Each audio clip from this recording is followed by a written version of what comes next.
మరీ డీహైడ్రేటెడ్ కాకుండా లిక్విడ్స్ బాగా తీసుకోండి, ఫ్రూట్స్ వెజిటబుల్స్ అవి బాగా తీసుకొని మన ప్లేట్లెట్స్ రక్తము అంతా కరెక్ట్గా ఉండే, ఒక్కొక్కసారి రక్తం తక్కువ ప్లేట్లెట్స్ తక్కువ బ్లీడింగ్ ఆగకుండా అవుతూ ఉంటుంది అనమాట. సో రక్తం బాగుండేటట్టు చూసుకోవాలి, ప్లేట్లెట్స్ బాగుండేటట్టు చూసుకోవాలి.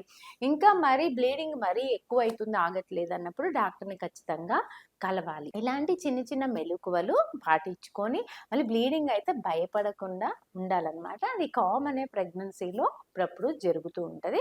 దాని బ్లీడింగ్ చూసి భయపడకండి. కొంచెం బ్లీడింగ్ అయినంత మాత్రాన భయపడాల్సిన అవసరం లేదు. టెంపరరీగా రిలీఫ్ అయిపోతుంది అంటే హాస్పిటల్ కూడా వెళ్ళాల్సిన అవసరం లేదు. మరీ హెవీగా అవుతుందంటే అప్పుడు ఖచ్చితంగా హాస్పిటల్కి వెళ్ళి ఎందువల్ల అవుతుంది, రీజన్ ఏంటి, ఏమైనా రక్త కణాలు తగ్గిపోయినాయా, రక్తం ఏమైనా తక్కువ ఉందా, ఏ రీజన్ వల్ల బ్లీడింగ్ అవుతుంది అనేది కనుక్కొని దానికి తగిన ట్రీట్మెంట్ తీసుకుంటే గనక మరీ హెవీ బ్లీడింగ్ కాకుండా మనం ఆపొచ్చు అనమాట. సో ఇంకా ఈ ఎపిస్టాక్సిస్ బ్లీడింగ్ గురించి ఇంకా మీకు ఏమైనా డౌట్స్ ఉంటే నాకు కమెంట్ చేయొచ్చు.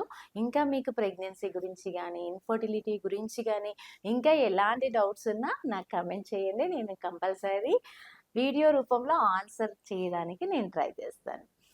Thank you.